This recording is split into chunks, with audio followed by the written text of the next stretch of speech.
Hey, I'm Mallory Gwynn, and I'm here with two great guys, Chief Davis of the Fire Department and Chief Smith right here of the Police Department. Guys, thanks for sharing some time with me there. Absolutely. Good morning. Yeah. And here we are in front of the police station, and I noticed that you got nice, shiny vehicles.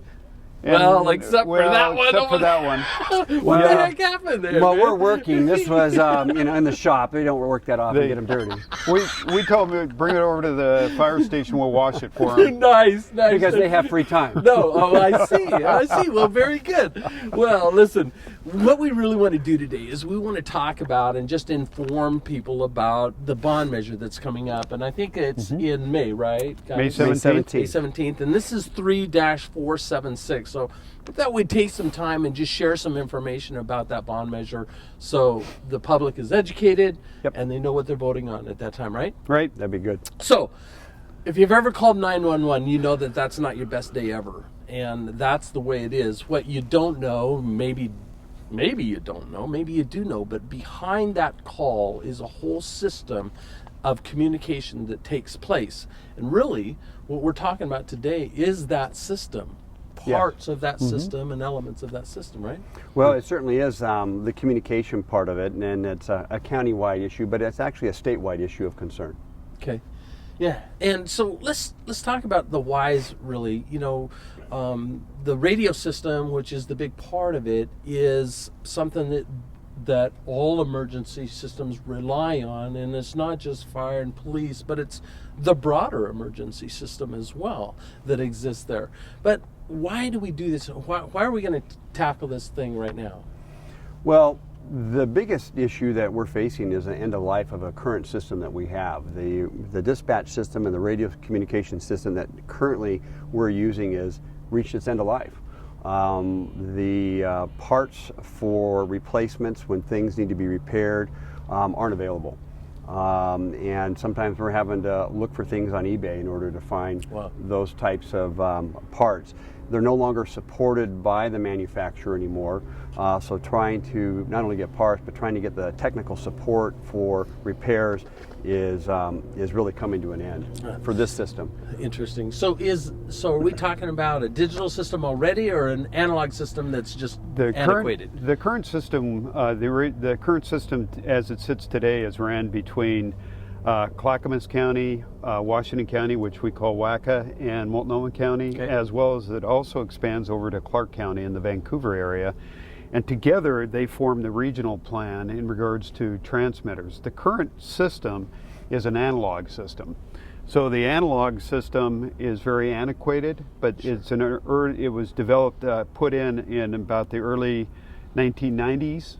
And like Brett talked about, is the parts are no longer, they're literally going to eBay and to Amazon to try to find parts. An example would be firefighters are dispatched, and this is how we receive an alarm. This is a VHF pager. This VHF pager, they no longer have parts for to repair. Not only that, but they can't transmit. We actually have a tower that's out of service right now for VHF, so that we have to actually change our paging system just to alert the public safety people that something is happening, like the volunteer firefighters and the paid firefighters. That's how we receive our alarm. The other current problem that we have is for disasters. The current transmitters sites that we have up are not meant for natural disasters, like an earthquake or a windstorm and things like that. The new system is going to be designed to hopefully withstand. Now, nothing's going to be perfect, but they're designing the system that hopefully will withstand a natural disaster by adding additional sites as well that the current site does not have. Currently, I think they're looking at 14 new sites or towers that would be put in. There'll be seismic upgrades to assist in that type of response from a natural disaster as well that we currently don't have. And you know, a lot of people can probably relate to just maybe the cell phone technology. Right, technology is just, you know, it changes very, very fast. And if you buy a brand new cell phone and 6 months later, you know, you feel like it's out of date, or a computer. You know, trying to keep up with that pace and technology. You know, we're talking about a system again that's 20 years old, and trying to repair an old cell phone that's 20 years old, you might fix it if you can find the parts. Right. And if you fix it, it's not going to be able to handle the software and all the new advancements in technology that is out there. So the phone isn't going to work the way you really want it to work. Right, and it's that very technology that we're talking about. Yes. To rely on in an emergency situation. You don't want to rely on a flip phone type technology when you're talking about major disaster or the emergencies you're faced with. Right. Yeah. So what Brett was talking about in regards to the coverage, the current system does not provide coverage up Highway 26 all the way to Government Camp. Okay, that area on the new system would be covered. But more importantly for Canby and Canby Police Department and Canby Fire is the whole South County region coming from basically the Colton, Molalla, Canby area. Yes. Our coverage is extremely poor in this area because of not enough transmitters.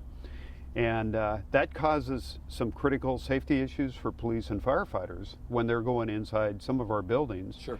We have school buildings that in the area that we cannot talk out of at this point. We also have commercial buildings we can't talk out of. And I can give you an example. We had a commercial fire here in Canby, and the crews were trying to talk to me inside, and they weren't able to communicate with me outside. They had to send somebody out, and I had to put them on a simplex frequency so we could talk direct because of no coverage in that particular building. Another example is a house fire that I had in between Molalla and Canby, right on the edge of our district, and I had to position my vehicle to where I could communicate with the dispatch center because I kept getting a busy signal, which means no coverage. And the crews, I had to move again to simplex. That's a big safety issue for firefighters because the dispatch center cannot hear what the firefighters are saying. So if a firefighter gets in trouble and they have to call a mayday for help inside the building, that puts the responsibility back on the incident commander outside to do that. The new system will eliminate that and will provide in-building coverage. But this coverage for the South County is not only Canby, but it expands into all the way to South Clackamas County and into Marion County that both police and fire respond into. Interesting. So and just to real quick too, simplex. Chief Davis was talking about simplex. For those who might hear that term and wonder what that is. So, and we really don't have good radio communication, but if we go to a simplex radio system, we can change our radios, and it's really a line of sight, and it's really effective for the guys that and the people who are working on the ground on a particular incident, but nobody else can hear. So our dispatch isn't able to hear, they're not able to respond to our needs if we have a need because we can't get out. But that's what the simplex would allow us to be able to do, but that's not very effective because it's very short distances that we can work with that. So you got a conversion from analog to digital. That's a primary part of this expansion of coverage. We've talked a little bit about that, and then we've talked about that inside building coverage. Which is, I can't imagine what it'd be like not being able to communicate to the outside if something goes wrong. Something's wrong if you're there already. So just having an adequate and a good system to communicate makes a tremendous amount of sense. But also, we've heard so much, especially recently in the last couple of years, about just the earthquake that's coming, right? We know we've been told that. We think about it. We don't think about it like California thinks about it because they feel it almost daily in certain places. Sure. We don't. Right. But we know that the probability of that happening is pretty high. Correct. That's another issue, right? Yeah, it certainly is. They have a prediction for the Northwest, what they think that potential earthquake could be. And I think they're looking at probably the farthest, impact that could have, as far as the devastation. And I think this system is supposed to be built in a way to at least anticipate that type of a earthquake. And that's going to be really important as well. And also, in addition to these radio towers and seismic upgrades, there is an additional package. It's not just the towers that give us better communication across uneven terrain in mountainous areas that create dead zones and dead spots where we can't communicate. Right. But these added packages that will be added to it help us also to communicate into the buildings. And so I think it's intended to be a system that's dependable and reliable, that will remain in operation when we have these type of incidents happen, and they're not overwhelmed or overloaded when we have these types of disasters like we currently have. Sometimes where systems just can't handle the number of calls and being able to manage them, and then if you have system failure on top of that, it becomes an inoperable system. Well, it sounds like that the whole measure is a great idea from my perspective as a civilian. But one of the things I often think about is, when you're putting a measure on the ballot, you're collecting money, and where's that money going? And that's a huge thing for people. I think they'd like to know, what's that money and how's it going to affect their own pocketbooks? Yeah, absolutely. Well, the measure is asking for $59 million. The cost to the homeowner has been estimated to be $26 annually, or $2 a month. Okay. And that's based on a $264,000 house, which is the average assessed value house in Clackamas County, and that comes from the assessor at Clackamas County. And so that's how they've determined that cost. So again, it relates to $26 a year, $2 a month for the improvement of the radio system. For a 15 or year less time frame. Okay. For that, right. for the life of that bond. For the right. life of the bond. Okay, but and they will so the have $59 million, and I'm sorry, so it sounds, it's a big price tag, right? I'm right. thinking, but break that down for us. What does that mean? Well, refer to the pie chart that we've developed, and $27 million of the $59 million is going to be going towards the infrastructure. $16 million is going to be to the site improvement that we've been talking about today, is adding the additional site coverage, which is huge. But more importantly, too, is $5 million is going to radio replacement, because some of our current radios, and more specifically the police department's radios, are not compatible with the new system. And our radios at the fire department, some are, some aren't, and some need to be upgraded. But it allows for the radio replacement, which half of the radio replacement, the jurisdiction still has responsibility for half of that cost as well.